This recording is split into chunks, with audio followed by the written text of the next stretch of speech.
अस्सलाम वालेकुम नाजरीन, मलिक टीवी में खुश आमदीद कहते हैं। और ये चलते हैं आज एक हकीकी कहानी की तरफ। हिना ने अपने वालिदैन के माबैन तलाक को एक तलख हकीकत करार दिया। हिना इस ज़िंदगी के बारे में बताती हैं कि दोनों दुनिया के हसीन और खूबसूरत लोग थे और एक अरसे तक इकट्ठे रहे।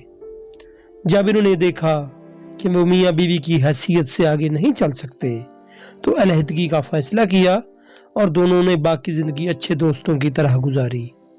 नूरजहां से शादी के बाद एजाज और ज्यादा संजीदा और मिचोर हो गए थे, वैसे भी वो धीमे मिजाज के इंसान थे।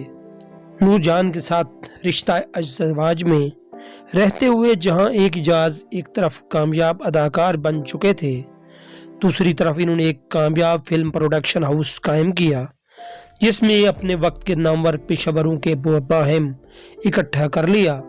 इनके इदारे से दोस्ती, मौला बख्श और शोले जैसी कामयाब फिल्में प्रोड्यूस हुई, जबकि सबसे ज़्यादा कामयाब फिल्म हीर रांझा रही, जिसमें बजाते खुद उन्होंने रांझा का किरदार निभाया, जबकि अपने वक्त की सुपरस्टार फिरदौस बेगम हीर बनी।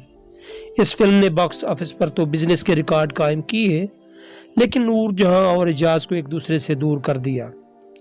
अदाकार फिरदौस बेगम मरहूम अदाकार अकमल की बेवा थीं।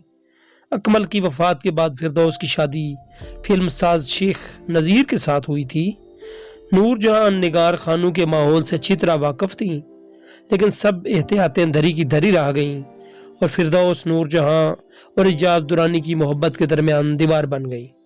नूरजहां सख्त अल्फाज में एजाज से गिला करती कि पीनो लंबो से दूर हो जाओ। वाज़े रहे कि फिरदौस बेगम का असल नाम परवीन था और लंबे कद की वजह से नगार खानों में उन्हें पीनो लंबो भी कहा जाता था।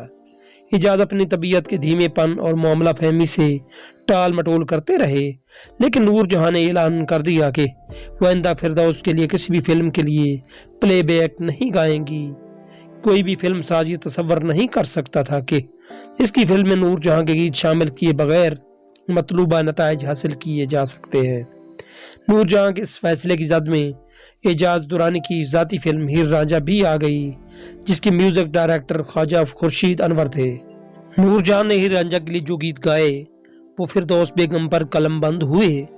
नूरजहां को इस बात का अंदाजा पहले ही था, लेकिन वो एजाज दुरानी से हद दर्जा मोहब्बत के आगे बेबस हुई। नूरजहां ने एजाज के लिए हर तरह से निभाना चाहा, लेकिन हालात दोनों को एक दूसरे से दूर ले गए। नूरजहां के बारे में मशहूर था कि उन्हें गुस्सा आता है तो वो किसी का खातर में नहीं लाती, लेकिन एजाज का उन्होंने हमेशा लिहाज किया। 80 की दिहाई में एजाज मुबैना तौर पर अपनी फिल्मों के डिब्बों में मंशियात भरकर लंदन ले जाते हुए हेथरो एयरपोर्ट पर गिरफ्तार हुए। नूरजहां ने एजाज से जेल में मुलाकात की और बरतानवी अदालत में कवानीन के मुताबिक इनकी रिहाई में भी मदद की। इस बात से कतई नज़र कि इन दोनों की इस वक्त तक तलाक हो चुकी थी। नूरजहां को पूरी जिंदगी एजाज से मोहब्बत और उनसीयत रही और इनकी बेटी मीना बताती हैं कि माँ आखिरी दिनों में मेरे और हिना के पास कराची रह रही थी, जहाँ हमारे वालिद एजाज दुरानी हमें मिलने भी आते जाते थे। हमने देखा माँ जब तक अपने हाथ से काम कर सकती थी वो मेरे अब्बा के लिए नाश्ता खुद तैयार करती, हालांकि इनकी तलाक हुए एक अरसा गुजर चुका था। नाजरीन, अगर हमारी स्टोरी पसंद आई हो तो हमारे चैनल को सब्सक्राइब करें और वीडियो को लाइक कर दें। शुक्रिया।